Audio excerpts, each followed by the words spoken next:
الرحمن الرحیم الحمدللہ رب العالمین وصلی اللہ علی محمد وآلہ الطاہرین۔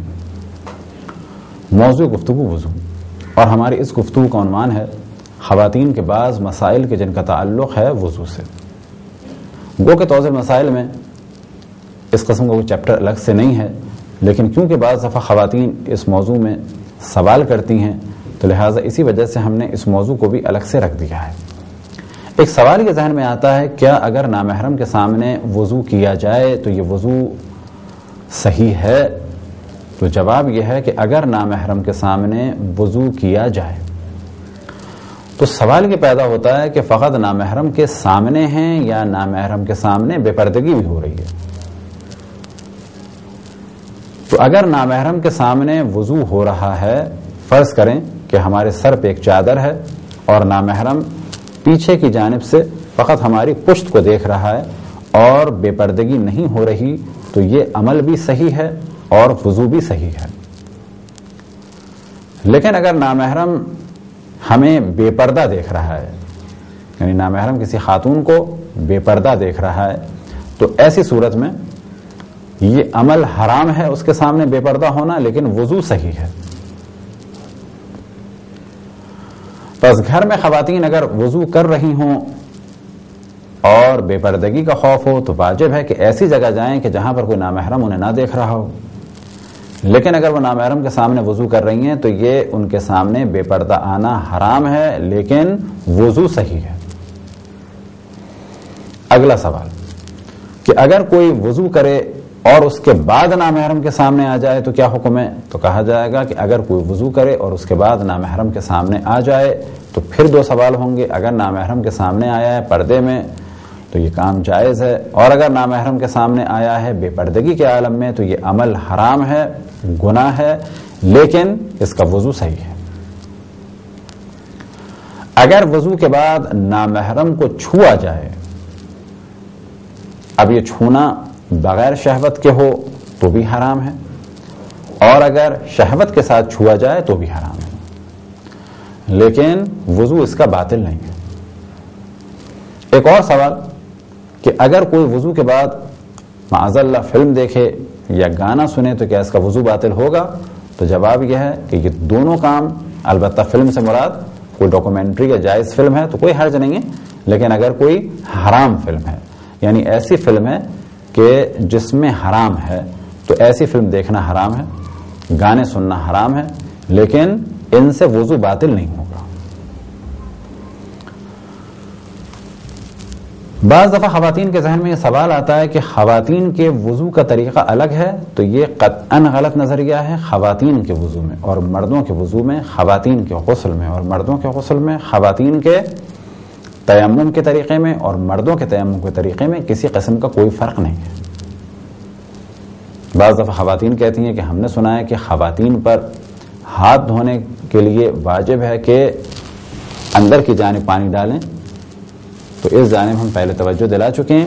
کہ مردوں کے لیے مستحب ہے کہ پہلی دفعہ پانی ڈالیں تو یہاں ڈالیں کونی پر، اور دوسری دفعہ پانی ڈالیں تو اندر کی جانب ڈالیں۔ خواتین کے لیے مستحب ہے کہ پہلی دفعہ پانی اندر کی جانب ڈالیں اور دوسری دفعہ پانی کوہنی پر ڈالیں۔ یہ عمل مستحب ہے، واجب نہیں ہے، لہذا اگر مرد ہاتھ دھونا چاہیں اور اس کام کو انجام نہ دیں تو ان کا وضو بھی صحیح ہے، اور خواتین اگر ہاتھ دھونا چاہیں اور اس استحباب کو انجام نہ دیں، اس کام کو انجام نہ دیں، تو ان کا وضو بھی صحیح ہے۔ ایک سوال کہ جس کی جانب بہت زیادہ توجہ رہنی چاہیے وہ یہ کہ اگر ہاتھوں میں نیل پالش ہے تو بلا شک وضو نہیں ہو سکتا۔ اسی طریقے سے اگر ہاتھ یا پاؤں میں نیل پالش ہے یا کوئی چیز ایسی ہے جو پانی نہیں پہنچنے دے رہی تو غسل بھی نہیں ہو سکتا۔ لیکن سوال یہ پیدا ہوتا ہے کہ ہاتھوں پہ نیل پالش نہیں ہے، یعنی ان ناخنوں میں، اور پاؤں کے ناخنوں میں نیل پالش ہے، تو کیا وضو ہو جائے گا؟ تو جواب یہ ہے کہ پاؤں کے مسے کے لیے شرط ہے کہ اگر اسے آپ تصور کریں کہ یہ پاؤں ہے تو شرط ہے کہ انگلیوں کے اس سرے سے مسے کو شروع کیا جائے اور یہاں بلندی تک، اور بہتر ہے جوڑ تک لایا جائے۔ اب اگر ان سب میں نیل پالش لگی ہے، فرض کریں یہ پاؤں ہے اور یہ 5 انگلیاں، تو وضو نہیں ہوگا اور یہ مسح باطل ہے۔ لیکن اگر یہ تصور کریں کہ 5 انگلیاں ہیں پاؤں کی اور ان میں سے کسی ایک انگلی پہ نیل پالش نہ لگائی جائے اور پھر ہاتھ پھیرتے وقت اس طرح سے ہاتھ پھیرا جائے کہ یہاں سے ابتدا ہو کے ایک ایسے ناخن سے مسح شروع ہو کہ جس پر نیل پالش نہیں ہے، تو اب اگر یہاں سے یہ ہوا اور یہاں تک اس طرح سے مسح ہو گیا تو صحیح ہے، کس بنیاد پہ صحیح ہے؟ کیونکہ شروع ہوا پاؤں کی ابتدا سے مسح اور ایک ایسی انگلی پر بھی مسح ہوا کہ جس پہ نیل پالش نہیں تھی، تو اس صورت میں تو نیل پالش لگانا جائز ہے، البتہ کب؟ کہ جب غسل جنابت یا واجب غسلوں کو انجام دیتے وقت یہ نیل پالش یا کسی قسم کی رکاوٹ نہ ہو۔ بس فرض کریں کسی پر کوئی غسل واجب نہیں ہے اور پھر اس نے نیل پالش لگائی پاؤں پہ خالی، اور بعد میں وضو کیا اور ایک انگلی کم سے کم چھوڑی ہوئی تھی تو مسح صحیح ہے، لیکن بہتر یہی ہے کہ باقی انگلیوں پہ بھی نیل پالش نہ ہو۔ اب بعض دفعہ سوال ہی کیا جاتا ہے کہ خواتین نیل پالش کا استعمال نہ کریں، حرام ہے۔ کچھ لوگ بڑے آرام سے کہہ دیتے ہیں کہ حرام ہے۔ نہیں، حرام نہیں ہے، البتہ یہ نیل پالش حرام کب ہو جائے گی؟ کہ جب اس کی وجہ سے جان بوجھ کے نمازیں قضا ہوں۔ نمازیں کب قضا ہوں گی؟ جب وضو صحیح نہیں ہوگا۔ نمازیں کب قضا ہوں گی؟ جب غسل صحیح نہیں ہوگا۔ لیکن اگر ایک خاتون فرض کریں کہ وہ اپنی نجاست کے ایام میں ہیں، پاؤں میں اور ہاتھوں پر نیل پالش لگائیں، تو اس وقت تو ان پہ کچھ واجب نہیں ہے۔ پھر جب غسل انجام دینا چاہیں تو اس سے پہلے تھنر کے ذریعے سے یا جو بھی نیل پالش ریموور ہو اس کے ذریعے سے ہاتھوں اور پاؤں کے ناخنوں پہ سے اس نیل پالش کو ہٹا دیں اور اس کے بعد غسل کر لیں، تو ابھی غسل صحیح ہے۔ غسل کے بعد وضو کریں، وضو بھی صحیح ہے۔ اسی طریقے سے ایک سوال یہ ہوتا ہے کہ اگر ہم وضو کر لیں اس کے بعد نیل پالش لگا لیں تو کیا جائز ہے؟ بالکل جائز ہے۔ بعد میں نماز پڑھ لیں، پھر اس کے بعد تقریب میں چلے جائیں، تقریب میں سے آنے کے بعد اگلی نماز سے پہلے، یعنی اس کو انجام دینے کا جو بھی وقت ہو آخری، اس سے پہلے لازم ہے کہ اس نیل پالش کو چھڑایا جائے۔ یعنی اگر غسل انجام دینا ہے تو بلا شک ہاتھوں اور پاؤں دونوں کے ناخنوں سے اس نیل پالش کو چھڑایا جائے، اور اگر وضو انجام دینا ہے تو دونوں ہاتھ سے نیل پالش کو یعنی ناخنوں سے چھڑایا جائے، اور اسی طریقے سے کم ایک پاؤں کے ناخن سے نیل پالش کو چھڑایا جائے۔ یہی سوال بعض دفعہ آتا ہے اور کچھ لوگ پریشان ہوتے ہیں دلہن بنانے کے لیے جو پرابلمز ہوتے ہیں تو اس میں کیا کریں۔ تو ایک پرابلم یہ آتا ہے کہ جی دلہن عام طور پہ بنائی جاتی ہے، مغرب سے پہلے ان کا کام شروع ہوتا ہے اور مغرب کے بعد تک وہ فائنل ہوتا ہے، اور اس وقت ہم وضو کرائیں تو پورا میک اپ ختم ہو جائے گا۔ تو پہلی چیز یاد رکھیں کہ بہت سارے دنیا میں بیوٹی پارلرز ہیں، ایسی جگہ اپائنٹمنٹ لیں کہ جہاں پر نماز قضا ہونے کا خطرہ نہ ہو۔ لہذا اگر نماز کسی علاقے میں ہو رہی ہے شام کے 7 بجے، وقت ہے مغرب کی نماز کا،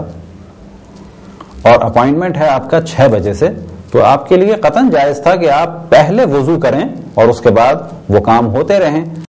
کہ جو 6 بجے شروع ہو گئے، اس کے بعد جب 7 بجے اور مغرب کا وقت ہو گیا ہے تو آپ نماز پڑھیں پہلے، اور نماز کے بعد باقی کام انجام دیں۔ اور اب اگر وضو ٹوٹ بھی جائے تو کوئی حرج نہیں ہے، کیونکہ مغرب اور عشاء کی نماز آپ نے پڑھ لی ہے۔ اب آپ پر وضو واجب ہوگا فجر کی نماز کے لیے۔ اس وقت آپ پر واجب ہوگا کہ ہر اس چیز کو چھڑائیں کہ جو پانی پہنچنے میں مانع ہو، چاہے وہ نیل پالش ہو اور چاہے وہ میک اپ کی کوئی اور چیز ہو۔ وضوئی کے مسئلے میں ایک سوال خواتین کا آتا ہے، وہ ہے مہندی کے بارے میں۔ اگر مہندی اوریجنل مہندی ہے پتوں والی تو وہ رکاوٹ نہیں بنتی اور وہ جائز ہے اس کا استعمال۔ البتہ پردے کے اعتبار سے کیا حکم ہے وہ بحث آئے گی پردے میں، کیونکہ اگر ہاتھوں پہ زینت ہے تو اس کو چھپانا ہوگا، لیکن مہندی کے بارے میں ایک استثنا ہے۔ اسی طریقے سے اگر نیل پالش لگی ہے تو ان ہاتھوں کے ان حصوں کو چھپانا ہوگا، یا گلوز پہنے جائیں یا کم سے کم ہاتھوں کو اس طرح سے کور کیا جائے، کیونکہ اگر زینت ہے تو پھر زینت والے حصے کو چھپانا ہے۔ چہرے کے بارے میں بھی توجہ رہے کہ اگر چہرے پر زینت ہے تو جس حصے پہ زینت ہے اس کا چھپانا واجب ہے۔ اور باقی مسائل آپ سوال کریں جن کی آپ تقلید میں ہیں، کیونکہ اکثر مراجع فرماتے ہیں کہ چہرے کا چھپانا احتیاط واجب ہے۔ بلا شک بہتر ہے کہ چہرے کو چھپایا جائے، بہت زیادہ سوال ہوتا ہے کون مہندی کے بارے میں، اور ہمارے پاس بھی بہت فون آتے ہیں کون مہندی استعمال کرنا جائز ہے یا حرام ہے۔ تو پہلا مسئلہ یاد رکھیں کہ استعمال کرنا تو جائز ہے، چاہے وہ کسی قسم کی بھی ہو، لیکن ہاں وضو سے پہلے یہ دیکھنا ہوگا کہ یہ پانی پہنچنے میں رکاوٹ بن رہی ہے یا نہیں بن رہی۔ اب اگر رکاوٹ بن رہی ہے تو اس کو چھڑانا ہوگا، اور اگر رکاوٹ نہیں بن رہی ہے، ایک اوریجنل مہندی ہے کہ جیسے عام طور پہ ہوتی ہیں، تو اس ڈیزائن سے کوئی فرق نہیں پڑتا اور پانی پہنچ جائے گا۔ لیکن کون مہندی میں ایک پرابلم دیکھنے میں آیا ہے، اور وہ پرابلم یہ ہے کہ کون مہندی میں کچھ سریش وغیرہ اور بعض کیمیکل ملائے جاتے ہیں کہ جن کے بعد ہاتھ میں ایک لیئر بن جاتی ہے۔ اب اگر یہ لیئر اوپر سے بن گئی ہے ایک پلاسٹک ٹائپ کی، تو اس کو چھڑانا ہوگا کیونکہ یہ پانی پہنچنے میں رکاوٹ بن رہی ہے۔ اب کون سی کون مہندی صحیح ہے، کون سی کون مہندی غلط ہے، یہ دار و مدار ہے خود آپ پر کہ آپ یہ دیکھیں کہ کون سی کون مہندی پانی پہنچنے میں رکاوٹ کا سبب بن رہی ہے اور کون سی کون مہندی پانی پہنچنے میں رکاوٹ کا سبب نہیں بن رہی ہے۔ ہم یہاں سے بیٹھ کے صرف اتنا بتا سکتے ہیں کہ وہ کون مہندی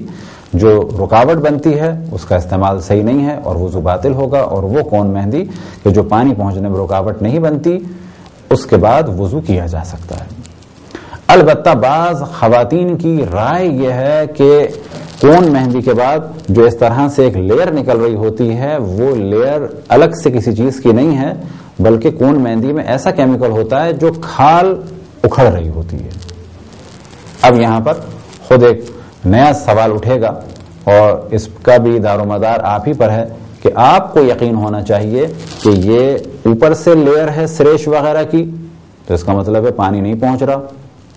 اور اگر یہ کھال اکھڑ رہی ہے تو اس کا مطلب ہے کہ پانی پہنچ رہا تھا۔ ایک ایسا کیمیکل ہے جو کھال اکھڑ رہی ہے، بس کھال اکھاڑنا واجب نہیں ہے۔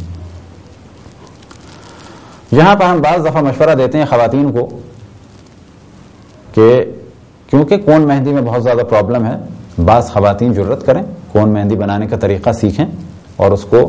ثواب کے اعتبار سے یا پھر بزنس کے اعتبار سے اپنائیں، تاکہ جن کو استعمال کرنا ہو ان کے لیے وضو میں پرابلم نہ ہو، یا یہ کہ جائیں اور جانے کے بعد دیکھیں کون مہندی کیسے بنتی ہے، مختلف رسالوں میں مختلف جگہوں پہ جا کے اس کے اجزاء کو دیکھیں اور اس کے بعد یقین حاصل کریں۔ البتہ اگر کون مہندی کسی نے لگا بھی لی تو اس کو چھڑانا اتنا مشکل کام نہیں ہے، تھوڑا سا تھنر یا اس قسم کی بعض چیزوں سے اگر اس کو رب کیا جائے تو وہ چھوٹ بھی سکتی ہے۔ اسی طریقے سے اگر سرف وغیرہ یا کوئی صابن استعمال کیا جائے، شیمپو استعمال کیا جائے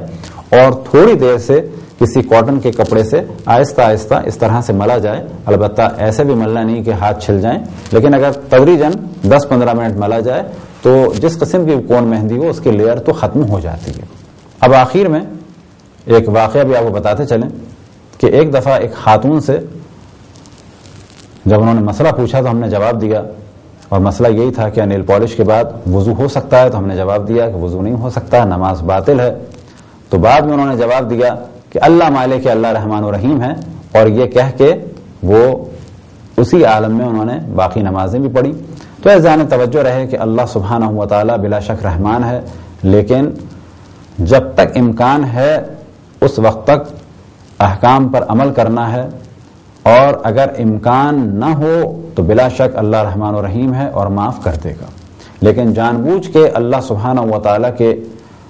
حکم کو زیر پا لایا جائے، اسے روندا جائے، تو یہ قطعاً گناہ ہے اور تدریجاً انسان کا دل سخت ہوتا چلا جائے گا۔ لہذا ہم خواتین سے عام طور پہ لیکچرز میں کہتے ہیں کہ جب ایک نیل پالش کا کلر آپ کے سوٹ کے مطابق نہ ہو تو آپ جب اس نیل پالش کو چھڑانے کے لیے جا بھی سکتی ہیں اور کسی کو بھیج بھی سکتی ہیں اور زحمت بھی اٹھا سکتی ہیں فقط میچنگ کے لیے، اس نیل پالش کو چھڑانے کے لیے اور تھنر منگانے کے لیے سب کچھ کر سکتی ہیں، تو اگر نماز قضا ہو رہی ہو تو اللہ سبحانہ و تعالیٰ کے حکم پر عمل کرنے کے لیے بھی اب بھی کسی کو بھیجا جا سکتا ہے، اور آپ بھی جا سکتی ہیں، اور پیسہ بھی خرچ ہو سکتا ہے تھنر یا نیل پالش ریموور کے لیے۔ خداوند تبارک و تعالیٰ سے دعا ہے کہ ہم سب کو تعلیمات قرآن اور تعلیمات محمد وآل محمد پہ چلنے کی توفیق عطا فرمائے۔ وصلی اللہ علی محمد وآلہ الطاہرین۔